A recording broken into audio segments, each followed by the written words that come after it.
So how do we determine the maximum purchase price that you can afford to buy when you're looking at for a new property? So there are two components of any purchase, and that is made up of obviously part one, which is how much you can afford to borrow, and then part two, how much do you have to put towards the purchase? So let's go through back. How do they determine how much somebody can borrow? Well, I guess that comes down to income. So when we're talking about borrowing capacity, it's basic.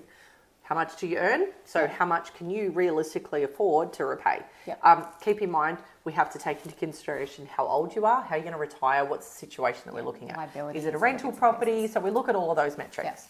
But then the second thing that we look at is where is the funds to complete going to come from? So how are you going to contribute the funds needed to actually purchase this property, unless of course you're borrowing 100%. Yeah. So how does that work? So that can be either your savings, it might be sale proceeds, so i.e. if you're selling a property and you're looking to upgrade or downgrade, you've got sale proceeds from your last sale, and then we've also got potentially a gift or a monetary, like an inheritance, something of the sorts where you're getting a lump sum of cash. So they don't necessarily have any bearing on each other, i.e. if you get a bigger gift does not mean that you can borrow more money, but they do play a very close part in determining the maximum purchase price.